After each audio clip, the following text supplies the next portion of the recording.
پر کردن دندون کاریه که تقریبا هر روزه دندونپزشکا باهاش سر و کار دارن و خب بیمارا هم نسبت به درمانایی مثل عصب کشی باهاش راحت‌تر کنار میان. اما گاهی پیش میاد که بعد از ترمیم یا پر کردن دندونا حساس میشن. توی این ویدیو میخوایم ببینیم که چرا دندونا حساس میشن. سلام و درود، من دکتر زهیرم و اینجا دنتراپیه. خوش اومدید. توی این چنل من ویدیوهای در مورد دندونپزشکی درست میکنم که امیدوارم براتون مفید باشه. اول از همه میخوایم به شکل دقیق‌تر ببینیم اصلا پر کردن دندون یعنی چی. احتمالاً همتون میدونید ولی خب من یه دور دیگه میخوام اینجا یکم دقیق‌تر توضیح بدم. پر کردن دندون به طور خیلی ساده اگه بخوام بگم شامل این میشه که پوسیدگی برداشته میشه و اون حفره‌ای که حالا خالی شده ناشی از برداشت اون بخش از دندون پوسیده با مواد پر کردنی پر میشه. مواد پر کردنی هم همونطوری که شاید بدونید به طور کلی دو مدل هستن. مواد همرنگ دندون یا همون کامپوزیت ها و مواد سیاه که بهش میگن آمالگام. اخیراً تو مجمع سالیانه WHO یا همون سازمان بهداشت جهانی دیگه عملاً آمالگام منسوخ اعلام شده. و جالبه که بدونید تو کشوری مثل افغانستان تا جایی که من میدونم آمالگام کلاً حذف شده. اما میرسیم به علائمی که ما رو مشکوک میکنن که دندونمون بعد از پر کردن حساس شده.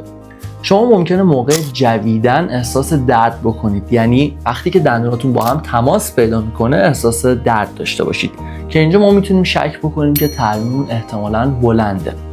یا مثلا وقتی که نوشیدنی سرد و گرم نوشید احساس درد یا حساسیت غیر طبیعی بکنید که خب این هم میتونه ما رو مشکوک بکنه به اینکه دندونه حساس شده. و گاهی پیش میاد اون دندونی که ترمیم شده درد میگیره، یه دوره خودش خوب میشه، دوباره درد میگیره، شل کن سف کن داره و در واقع بیمار با شکایت از اینکه دندونم گاهی تیر میکشه پیش ما مراجعه میکنه. اما همه این علائمی که گفتم اگه تا 1 و یا حتی 1.5 ماه بعد از اینکه دندونتون رو پر میکنید باقی بمونه میشه گفت که نرماله و ما میتونیم بهش زمان بدیم. در واقع در اکثر اوقات چیزی که من توی کلینیک میبینم اون بیمارایی که حساس شدن بعد از اینکه دندونشون پر کردن بعد از مدتی میگن حساسیت اوکی شده و دیگه مشکل خاصی نداره. حالا اصلا میخوایم ببینیم چرا دندون‌ها حساس میشن. همونجوری که میدونید احتمالاً دندون یه ارگان زنده است که عصب داره. عصب در واقع به طور ساده مسئول واکنش به تحریکاتیه که به دندون وارد میشه یا تروماهایی که دندون در معرضش قرار میگیره. وقتی که ما یک پوسیدگی رو بر می‌داریم و جاش رو با یه ماده ترمیمی پر می‌کنیم به شکلی انگار که داریم یه تهاجمی به دندون می‌کنیم در وهله اول. چرا؟ چون ما ساختار نرمال دندون که البته پوسیده بوده رو برداشتیم و بالاخره یک ماده خارجی رو اونجا اعمال کردیم. خب تا اون ارگان زنده بیاد به این متریال خارجی عادت بکنه و اینا آداپته بشن با هم، بعضی موقع طبیعیه که حساسیت از خودش نشون بده. دقیقاً مثل آدمیه که یه آدم جدید وقتی میاد ممکنه نسبت بهش گارد داشته باشه ولی بعد از مدتی اگه معاشرت بکنن و با هم اوکی باشن خب با هم صمیمی میشن و دیگه مشکل خاصی ندارن. پس به طور خلاصه وقتی که ما پوسیدگی رو بر می‌داریم و ماده ترمیم رو اپلای می‌کنیم اونجا به خاطر ارتباطی که بین عاج دندون و عصبمون وجود داره که این ارتباط از طریق یه سری لوله ها یا توبول های عاجی برقرار میشه، طبیعیه که دندونمون به اون ماده حساسیت موقت نشون بده. دقت کنید میگم حساسیت موقت، چون گاهی پیش میاد که زیاد هم پیش میاد متاسفانه بیمارا پیش ما میان اما میبینیم که یه ترمیمی روی عصب قرار داده شده، یعنی بیمار به هر دلیلی درد داشته یا نداشته یا خودش خواسته یا اون درمانگر به شکل اشتباهی به جای اینکه درمان عصب کشی رو انجام بده دندونا رو پر کرده.